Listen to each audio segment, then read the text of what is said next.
Hello everyone, I hope you are doing well. So अपनी series को continue करते हुए ये हमारा ऑलमोस्ट 12th या 13th लेक्चर होने वाला है। इसमें हम जो है वो लेफ़्ट ओवर जो अपने क्वेश्चंस हैं उनको हम डिस्कस कर लेंगे आज।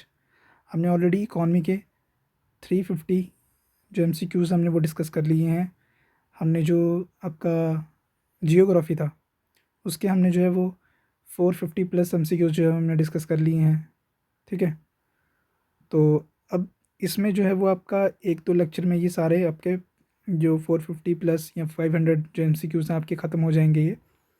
इसके बाद में जो ये मैक्रो इकोनॉमिक्स के थे, इसके बाद में आपके जो है वो माइक्रो माइक्रो इकोनॉमिक्स के आपके टॉपिक शुरू हो जाएंगे इकॉनमी के, फिर वो आपको वो मिलते रहेंगे। ठीक है, बाकी आज हमने एक अपडेट डाली थी अपने टेलीग्राम चैनल पे, वो ये थी कि आप सबको जो है वो टेस्ट सीरीज़, काफ़ी बच्चों ने जो है वो कमेंट्स किए थे और काफ़ी बच्चों ने जो है वो मैसेजेस किए थे कि आप जो है वो टेस्ट सीरीज़ भी जो है वो एक शुरू कीजिए। तो टेस्ट सीरीज़ भी आपको जो है वो मिल जाएगी।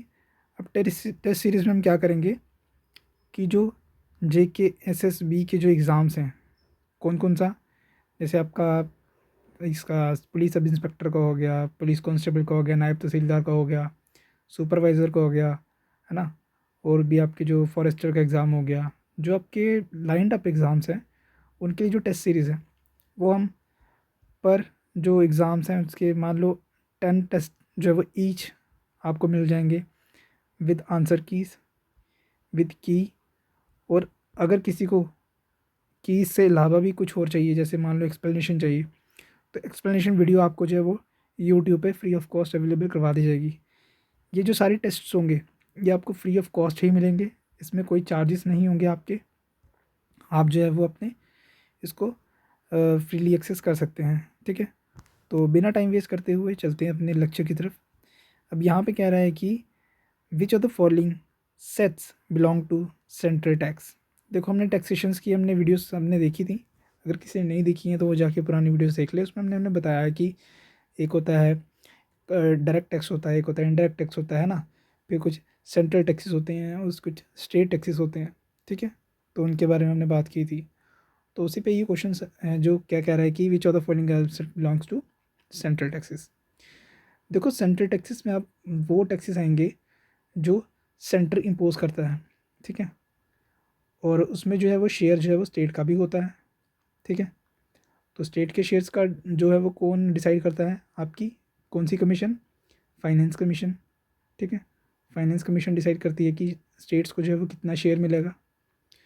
तो यहाँ पे हमारा जो, अगर आपने देखा होगा कि यहाँ पे जो इनकम टैक्स होता है, इनकम टैक्स, इनकम टैक्स हमेशा कौन लगाता है, इनकम टैक्स हमेशा जो है वो आपकी सेंट्रल गवर्नमेंट लगाती है। ठीक है, अच्छा, कस्टम ड्यूटी, कस्टम ड्यूटी क्या होती है, कस्टम ड्यूटी होती है मान लो कोई चीज़ आप जो है वो क्या कर रहे हो, आप उसको इंपोर्ट करवाया आपने। ठीक है, तो उस पर कस्टम ड्यूटी लगी। ठीक है, बाहर की कंट्री से, तो वो कौन लगाती है, वो भी सेंट्रल गवर्नमेंट लगाती है। ठीक है, अब यहाँ पे आ गया हाउस टैक्स और यहाँ पे आ गया एक्साइज ड्यूटी। देखो हाउस टैक्स जो है वो क्या है, हाउस टैक्स यहाँ पे जो है वो स्टेट, लैंड किसका है, लैंड किसका मैटर है, लैंड जो है वो स्टेट के अंदर आता है। ठीक है, तो लैंड अगर स्टेट की है तो उस पर अगर कोई हाउस बनेगा, उस पर कोई कंस्ट्रक्शन होगी तो उसका टैक्स कौन जो है लेगा, लोकल आपकी जो पंचायत होंगी या म्यूनसिपैलिटीज़ होंगी वो लेंगी, वो सेंट्रल का थोड़ी होगा। तो यहाँ पे जो एक्साइज ड्यूटी होगी वहाँ पे वो सेंट्रल की होगी। ठीक है, तो यहाँ पे आपका ये ऑप्शन बी हो जाएगा, 351 का ऑप्शन जो होगा बी होगा। ठीक है, अच्छा आगे चलते हैं। अब अगला क्वेश्चन कह रहा है कि which of the following taxes is not share between the union and state. कहता कौन सा टैक्स है जो वो स्टेट और यूनियन के बीच में जब वो शेयर नहीं होता, तो कौन सा जो है वो टैक्स नहीं शेयर होता, आपका सेल टैक्स। ठीक है, सेल टैक्स आपका जो है वो आपका शेयर नहीं होता। अब यहीं से देख लीजिए ना आप, आपका फाइनेंस सब इंस्पेक्टर का एग्ज़ाम हुआ, फाइनेंस सब इंस्पेक्टर का एग्ज़ाम हुआ। अब जो ये फाइनेंस डिपार्टमेंट है ना, इसमें एक सेल डिपार्टमेंट है, sale tax department, sale taxation. तो ये सेल टैक्सेशन डिपार्टमेंट जो स्टेट का अलग से होता है, तो ये सारी जो सेल्स होती हैं, जो सारा टैक्स वहाँ से कलेक्ट होता है, तो वो ये चीज़ देखते हैं। ठीक है, अच्छा आगे देखो, आगे कह रहा है कि which of the following taxes levied bye the union, levied bye the union and appropriate and plan by the states. मतलब देखो कहता है कि टैक्स जो है वो लगाती कौन है, यूनियन लगाती है, बट उसकी जो प्लानिंग होती है और उसको जो इम्प्लीमेंट करने का सारा प्रोसीजर होता है वो कौन लगाता है, आपका स्टेट करती है। तो कहता है इसमें कौन सा टैक्स है वैसा, तो वैसा आपको कौन सा टैक्स मिलेगा यहाँ पे, तो वैसा आपको मिलेगा कौन सा, आपका स्टैंप ड्यूटी। ठीक है, तो स्टैंप ड्यूटी आपकी जो है वो किस में आती है, आपकी स्टेट टैक्सेस में आती है। ठीक है, हालांकि इसमें कुछ चेंजेस हुए हैं। चेंजेस ये हैं कि मान लो जैसे जीएसटी के आने के बाद, जीएसटी के आने के बाद काफ़ी टैक्सेस जो हैं वो इसमें मर्ज हुए हैं। ठीक है, तो वो हम बाद में उसको हम सेपरेटली मैं आपको बता दूंगा, जो आपका प्रॉपर लेक्चर सीरीज होती है, जो कंसेप्चुअल वीडियोस होती है उसमें मैं बता दूंगा। इसमें कई कई बार क्या होता है कि कई बार आपको पुराना भी पूछ लेता है। ठीक है, तो उसमें थोड़ी दिक्कत बन जाती है, फिर बच्चे कहते हैं कि ये तो पुरानी चीज़ है, कहाँ से आ गया, तो ये चीज़ें रिपीट होती हैं कंसेप्चुअल वाइज। ठीक है, अच्छा अगला देखो, अगला कह रहा है कि which the following tax is such which does not cause rise in price.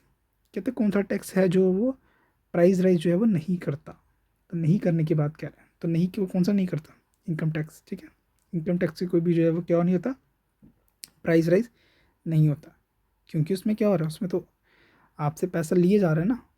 ठीक है, आपकी जो है वो परचेजिंग पावर जो है वो ख़त्म कर रहे हैं। ठीक है, अच्छा 355 क्या कह रहा है, 350 क्या कह रहा है, विच of the following has suggested tax on expenditure. कहते हैं किसने जो है वो सजेस्ट किया था कि भाई एक्सपेंडिचर पे भी जो है वो टैक्स होना चाहिए, तो उसका क्या नाम है, कालदोर। ठीक है, उन्होंने क्या कहा था कि एक्सपेंडिचर पे जो है वो टैक्स होना चाहिए। ठीक है, अब चलते हैं अपने 356 क्वेश्चन की तरफ, जो कह रहा है the processed of income tax goes to. तो जो प्रोसेस्ड है, the processed of income tax goes to किसको जाएगा, तो वो जाएगा आपका किसको, सेंट्रल एंड स्टेट को। ठीक है, अच्छा आगे देखो, अगला क्या कह रहा है, कह रहे corporate tax is a tax impose on. तो कॉर्पोरेट टैक्स जो है वो किस पे इम्पोज किया जाता है, कॉर्पोरेट टैक्स आपका जो है वो आपका net income of the companies पे इम्पोज किया जाता है। ठीक है, मान लो कोई कंपनी है ए, ठीक है, कंपनी है ए, उसका प्रॉफिट हुआ 100 करोड़ रुपीज़।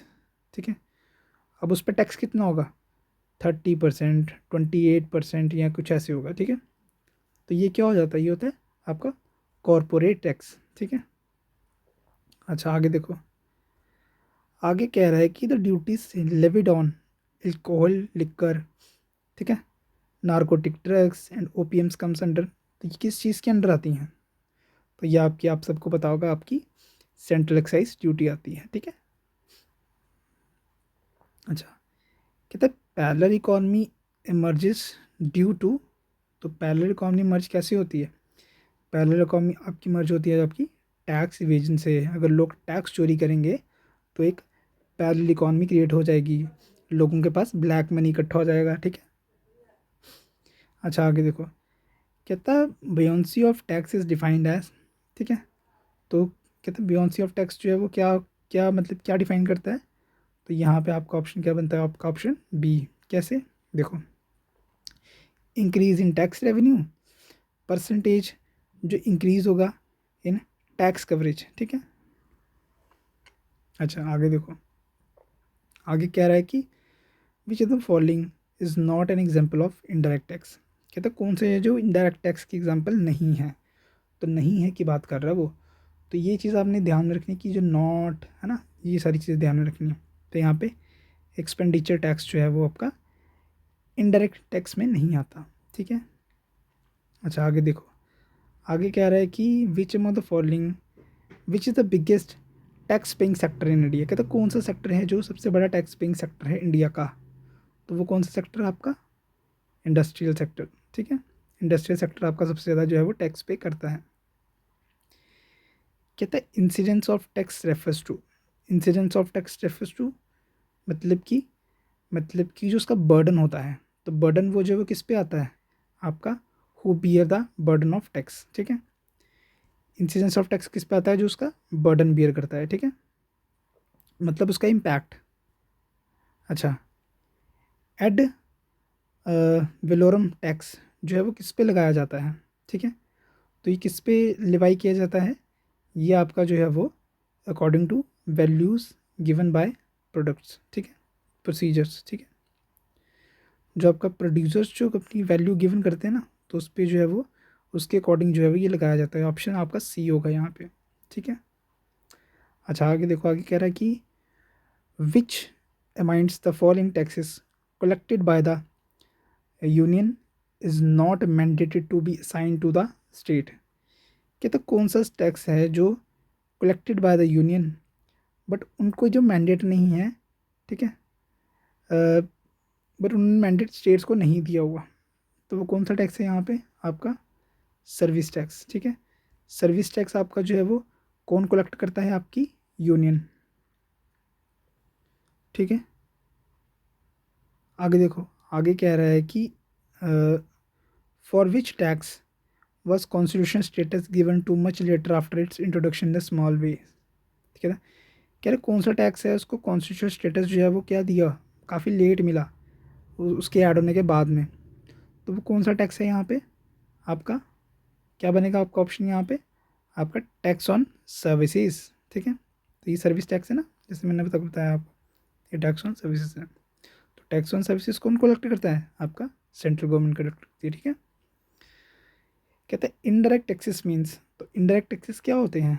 डायरेक्ट टैक्सेस तो वो हो गया कि जो किसी इंडिविजुअल या किसी पर्सन पे जो है वो लगाए जाते हैं। तो यहाँ पे इनडायरेक्ट टैक्स क्या हुआ? इनडायरेक्ट टैक्स हुआ आपका there is a no direct relationship between tax payer and the government. ठीक है, तो वो आपका, जैसे मान लो आप जो है वो जीएसटी दे रहे हो, तो जीएसटी ये किस्म का क्या है? जीएसटी किस्म का इनडायरेक्ट टैक्स है। आप कोई टूथपेस्ट खरीद रहे हो, आप कोई चिप्स खरीद रहे हो, तो उस पर भी तो टैक्स लग रहा है, तो वो आपका जो है वो क्या है? इनडायरेक्ट टैक्स में आता है। ठीक है, अच्छा अच्छा, यहाँ देखो, यहाँ क्या रहा है कि the incidence of sale tax fall on, तो इंसिडेंस जो है वो किस पे, उसका इम्पैक्ट जो है वो किस पे आता है सेल टैक्स का? तो इंसिडेंस जो सेल टैक्स का वो आता है किस पे? प्रोड्यूसर्स पे। ठीक है, अच्छा, कह रहे canons of taxation were propounded by, तो canons of to taxation were propounded by किसने किया था यहाँ पे? आपका एडम स्मिथ ने किया था। ठीक है, एडम स्मिथ के बारे में आपको मैंने बताया था ना कि इनको फादर ऑफ क्या कहा जाता है? मॉडर्न इकोनॉमिक्स कहा जाता है। ठीक है, फादर ऑफ मॉडर्न इकोनॉमिक्स कहा जाता है। ठीक है, अगला देखो, अगले यहाँ पे कह रहा है कि the taxations, the tax levied on cross sales revenue from business transaction is called, तो उसको क्या कहेंगे हम? तो उसको हम कहेंगे टर्न ओवर टैक्स। ठीक है, क्या कहेंगे हम उसको? Turnover tax. अगला देखो, कह रहे interest paid by government on the loans raise is called, कहते जब हम कोई इंटरेस्ट पेड जो हम करते हैं, कहते जब कोई गवर्नमेंट जो है वो क्या करती है? इंटरेस्ट पे करती है किसी लोन पे, तो वो किस में इंक्लूड होता है? तो वो आपका किस में इंक्लूड होता है? आपका डेट सर्विसिंग में। ठीक है, अच्छा आगे देखो, कह रहे custom duty is an instrument of, custom duty जो है वो किस चीज़ का इंस्ट्रूमेंट है? कस्टम ड्यूटी आपका जो है वो किसका? फॉरेन ट्रेड पॉलिसी का इंस्ट्रूमेंट है। ठीक है, क्योंकि कस्टम ड्यूटी का मतलब ही क्या है कि भाई जो आपने बाहर से, फॉरेन से, जो आप किसी ए कंट्री से कंट्री बी में आप कोई चीज़ जो है वो क्या करवा रहे हो? इंपोर्ट करवा रहे हो, तो फिर आप उस पर कस्टम ड्यूटी लगाते हो ना। गवर्नमेंट उस पर अगर वो जितनी भी महंगी होगी उतने परसेंट उस पर जो है वो कस्टम ड्यूटी लगेगी, है ना, फिर उसका प्राइस जो है वो राइज कर जाता है। तो गवर्नमेंट ऐसा करती क्यों है? ताकि लोग जो है वो लोकल चीज़ों को जो है वो ज़्यादा प्रेफर करें। अगर हर कोई बाहर से ही मंगवाना शुरू कर दिया तो हमारे यहाँ पे क्या हो जाएगा? हमारे यहाँ पे फॉरेक्स रिजर्व कम हो जाएगा, है ना। ठीक है, अच्छा, तो अगला क्वेश्चन देखो, अगला क्वेश्चन यहाँ पे कह रहा है कि taxes on professions can be levied by, तो taxes on professions can be levied by, यहाँ पे क्या ऑप्शन होगा आपका? Option A, state government only. ठीक है, अच्छा, बट ये कलेक्ट कौन करेगा?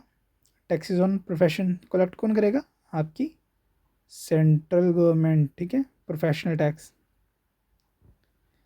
अच्छा आगे देख, कहता है अ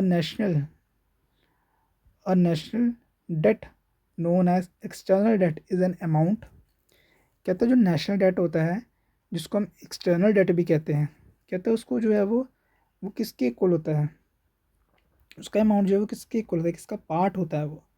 तो किसका पार्ट होता है वो आपका? यहाँ पे borrowed by government from abroad. ठीक है, तो जो एक्सटर्नल डेट होता है वो गवर्नमेंट क्या करती है, बाहर से जो है वो बोरो करती है, ठीक है, उसको कहते हैं ना एक्सटर्नल डेट, ठीक है, जिसको हम नेशनल डेट भी कहते हैं, ठीक है। अच्छा आगे देखो, कह रहे taxes are as certain as the death, because क्या होता है उससे, उससे आपका जो है वो they constitute a major source of government revenue, ठीक है। अच्छा आगे देखो, आगे कह रहा है कि which one of the following taxes collected and utilise by state government, तो कौन सा टैक्स है जो स्टेट गवर्नमेंट यूटिलाइज करती है और जो लगाती है, ठीक है। तो कौन सा टैक्स होगा आपका यहाँ पे, आपका लैंड रेवेन्यू, ठीक है, क्योंकि मैंने बताया ना आपको लैंड जो है वो किसके अंदर आता है, वो स्टेट के अंदर आता है, ठीक है, स्टेट सब्जेक्ट के अंदर आता है। अच्छा आगे देखो, आगे कह रहा है कि in India which among the following is taxes is levied by the state government, कौन सा टैक्स है जो स्टेट गवर्नमेंट लगाती है, तो यहाँ पे ये पूछ रहा है, तो कौन सा टैक्स लगाती है, आपका एक्साइज ड्यूटी ऑन लिकर, ठीक है। जैसे अभी आपने दिल्ली का दिल्ली लिकर स्कैम जो सुना होगा आपने, हालांकि स्कैम तो नहीं बोल सकते, लेकिन दिल्ली की जो लिकर पॉलिसी में जो इश्यूज थे, तो वो दिल्ली सरकार नहीं है ना, तो स्टेट गवर्नमेंट ही है ना वहाँ पे, यूटी गवर्नमेंट जो है, तो वहाँ की तो लोकल गवर्नमेंट है ना वो, तो वहाँ पे उसका इशू आप देख लीजिए। तो यहाँ से भी आप अंदाज़ा लगा सकते हैं कि हाँ यार, जो लिकर के एक्साइड ड्यूटी लगती है वो कौन लगाता है, आपकी स्टेट गवर्नमेंट लगाती है, ठीक है। अच्छा आगे देखो, आगे कौन सा क्वेश्चन, आगे कह रहा है कि the GST recently passed by the government, ठीक है, will be levied on which are the following products, तो किस प्रोडक्ट्स पे जो है वो जीएसटी लगाया जाता है। और ये क्वेश्चन सेम क्वेश्चन आपको जीके एसएसबी के कितने एग्जाम्स में देखने को मिलेगा, कितने ही एग्जाम्स में देखने को मिलेगा आपको ये क्वेश्चन, ठीक है। ये आपका क्वेश्चन जो है फाइनेंस सब इसमें वीआरडब्ल्यू में शायद थे, या फिर आपका जो फाइनेंस अकाउंट असिस्टेंट का एग्ज़ाम हुआ था वहाँ पे ये क्वेश्चन रिपीट हुआ था, है ना। उसके बाद ये क्वेश्चन आपका जो पुलिस सब इंस्पेक्टर का एग्ज़ाम हुआ था वहाँ पे ये क्वेश्चन रिपीट हुआ था, ठीक है। तो यहाँ पे किस पे नहीं होगा, तो वो आपका यहाँ पे किस पे नहीं होगा, आपका पेट्रोलियम इस पे टबैको पे जो है वो नहीं होगा, ठीक है, टबैको पे जीएसटी नहीं है। अच्छा पेट्रोलियम क्रूड, जो क्रूड ऑयल होता है, ठीक है, कह रहा है उस पर जीएसटी क्या है, उस पर जीएसटी लिवाइड ऑन, अच्छा लिवाइड ऑन कह रहा है ना, तो लिवाइड ऑन, तो लिवाइड ऑन किस पे होगा, टोबैको पे होगा, बाकी पेट्रोलियम पे नहीं होगा, नेचुरल गैस पे नहीं होगा, और एविएशन फ्यूल पे नहीं होगा, सिर्फ किस पे होगा, टोबैको पे होगा, ठीक है। अच्छा tax on inheritance is called, तो टैक्स ऑन इनहेरिटेंस किसको कहा जाता है, जो मतलब कि फैमिली का कोई प्रॉपर्टी होती है तो वो आपको जब विरासत में मिलती है तो उसको जो है वो किस किस चीज़ पे इंक्लूड होती है, वो स्टेट ड्यूटी। अच्छा आगे देखो, आगे कह रहा है कि which of the following tax system will help to reduce economic inequality in India, कहते कौन सा टैक्स सिस्टम है जो इकोनॉमिक इनइक्वालिटी जो है वो क्या करेगा, रिड्यूस करेगा, ठीक है। तो कौन सा टैक्स होगा वो आपका प्रोग्रेसिव टैक्स, ठीक है, प्रोग्रेसिव टैक्स होगा जो आपको क्या करेगा, आपकी जो इनकम इनक्वालिटी होगी आपकी जो है वो दूर करेगा, ठीक है। अच्छा आगे देखो, आगे कह रहा है कि which state government has recently abolished agriculture income tax, तो किस स्टेट गवर्नमेंट ने अभी जो है वो रिसेंटली एबॉलिश किया है ये चीज़, एग्रीकल्चर पे इनकम टैक्स, तो वो आपकी कौन सी स्टेट है यहाँ पे, आपकी कर्नाटका, ठीक है। कहते CENVAT is related to which are the following, तो सेन वैट जो है वो आपका किससे रिलेटेड है, सेन वैट आपका जो वो एक्साइज ड्यूटी से रिलेटेड है, ठीक है। कहता ऑक्ट्रियो, ऑक्ट्रियो जो है वो किससे रिलेटेड है, तो ऑक्ट्रियो जो आपका किससे, टैक्सेस से रिलेटेड है, ठीक है। ये छोटी छोटी टर्म्स आप कहीं नहीं पढ़ पाते, आप सिर्फ पीवाईक्यूज़ में ही देखते हो, आप क्वेश्चंस में ही देखते हो कि आपको ये चीज़ें दिखी हैं, ठीक है। आगे देखो, आगे कह रहा है कि the main effect of direct taxes on, कहते हैं डायरेक्ट टैक्सेस का मेन इफेक्ट जो है वो किस पे आता है, तो मेन इफेक्ट आपका किस पे आता है, किसकी इनकम पे आता है, ठीक है। अच्छा आगे देखो, कह रहे this tax is essentially bore by entity it is levied upon and cannot be passed, कहता अगर किसी पे लगेगा तो ये पास नहीं हो सकता किसी और पे, ठीक है। तो कौन सा टैक्स है, तो आपका वो डायरेक्ट टैक्स है, ठीक है। आगे देखो, कह रहे first country to impose carbon tax, पहली कंट्री जिसने कार्बन टैक्स को जो है वो इम्पोज किया था इस, कौन सी कंट्री थी वो? तो वो आपकी थी कौन सी? न्यूजीलैंड। अच्छा आगे देखो, कहते विच of the following is direct tax, तो कौन सा जो है वो डायरेक्ट टैक्स है पूछ रहा है वो, नॉट नहीं पूछ रहा। तो यहाँ पे आपका ऑप्शन क्या होगा? आपका वेल्थ टैक्स। वेल्थ टैक्स आपका किस में आएगा? आपका डायरेक्ट टैक्सेस में आएगा। ठीक है, आगे देखो, आगे कह रहा है कि which among the following is not a direct tax, कहता कौन सा जो है वो डायरेक्ट टैक्स नहीं है? तो आपका D none of the above, sorry D none of the above. ठीक है, कैसे? देखो, नॉट पूछ रहे हैं, नॉट है डायरेक्ट टैक्स। इनकम टैक्स जो है वो क्या है आपका? डायरेक्ट टैक्स है। वेल्थ टैक्स आपका जो है वो डायरेक्ट टैक्स है। कॉर्पोरेट टैक्स आपका जो है वो डायरेक्ट टैक्स है ना? ठीक है। अच्छा आगे देखो, आगे कह रहा है which taxes causes a burden on the poor section of the society, कहते हैं कौन सा टैक्स जो है वो पुअर सेक्शन सोसाइटी पे जो है वो बर्डन क्रिएट करता है? तो करता है पूछ रहा है वो, तो यहाँ पे आपका ऑप्शन क्या होगा? Indirect tax. ठीक है। अच्छा आगे देखो, कह रहे which one the following is an example of progressive tax, तो प्रोग्रेसिव टैक्स कौन सा होगा आपका? तो प्रोग्रेसिव टैक्स होगा आपका कौन सा? सी, इनकम टैक्स आपका जो है प्रोग्रेसिव टैक्स। ठीक है, ज़्यादा इनकम होगी तो इनकम टैक्स होगा, कम इनकम होगी तो इनकम टैक्स नहीं होगा। ठीक है, आगे देखो, कह रहा है part of national debt knows external debt is an amount of, अभी हमने देखा था, borrowed by its government from abroad. ठीक है, देखा आपने क्वेश्चंस कैसे रिपीट होते हैं BYQs। आगे देखो, आगे कह रहा है कि the process of organising businesses pact between government of countries is called as, क्या कहेंगे उसको हम? तो उसको हम कहेंगे आपका क्या? Trading block. ठीक है, क्या कहेंगे उसको हम? अपना ट्रेडिंग ब्लॉक। ठीक है। अच्छा आगे देखो, आगे कह रहा है कि the practice of selling goods in a foreign country at a price below there domestic selling price is called, तो क्या कहेंगे उसको हम? आपका डंपिंग। ठीक है, डंपिंग।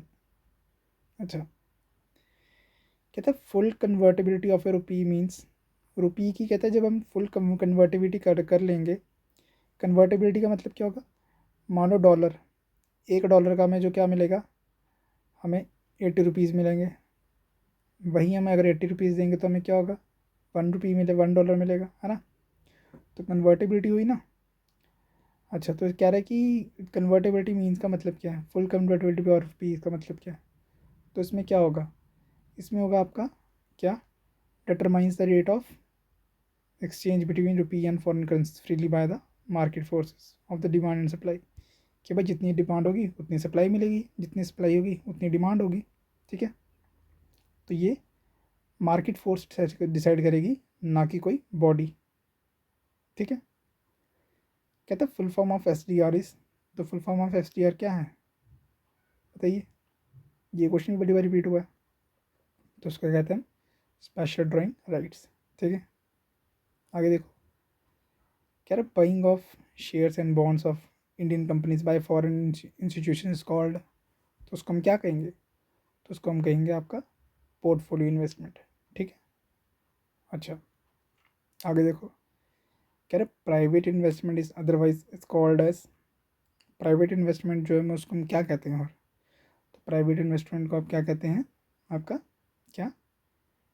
Induced investment. ठीक है, आगे देखो, कह रहे the annual record for all the monetary transaction of a country with other countries of world is known as, तो उसको हम क्या कहेंगे? तो उसको हम कहेंगे आपका क्या? Balance of payment. ठीक है। अच्छा, वर्ल्ड का बैलेंस ऑफ जो पेमेंट है ना, वर्ल्ड का जो नेट नेट BOP है जो, ठीक है, वो ज़ीरो है। ठीक है, क्योंकि अगर एक कंट्री से क्रेडिट हो रहा है तो दूसरी कंट्री से डेबिट हो रहा है। अगर एक कंट्री से पैसा जा रहा है तो पहले एक कंट्री से अगर पैसा गया तो दो दूसरी कंट्री में गया ना, तो वहाँ से क्या हुआ? उनकी कमाई हुई, एक का खर्चा हुआ, दूसरी की कमाई हुई, तो वर्ल्ड का नेट क्या हो गया? ज़ीरो ही होगा ना। अच्छा आगे देखो, कह रहे India balance of payment can be corrected through, कह रहे इंडिया का बैलेंस ऑफ पेमेंट जो है वो हम कैसे करेक्ट कर सकते हैं। तो उसके लिए हम क्या करेंगे, आपका आपका कौन सा है 399 ना, तो उसमें आपका ऑप्शन करता ऑल द अबव, कैसे डिवैल्यूएशन और रुपी करेंगे तो हमारे प्रोडक्ट्स की फॉरेन मार्केट्स में डिमांड जो है वो ज़्यादा बढ़ जाएगी क्योंकि हमारे प्रोडक्ट सस्ते होंगे as compare to other countries. 1 point. Second कह रहा है कि विग्रेस एक्सपोर्ट प्रमोशन, ज़्यादा से ज़्यादा हम एक्सपोर्ट करेंगे, ज़्यादा से ज़्यादा जो है वो फॉरेन करेंसीज को, डॉलर हो गया, पाउंड हो गया, कुछ भी हो गया, हम उसको लेंगे अपने फॉरेक्स में जमा करेंगे।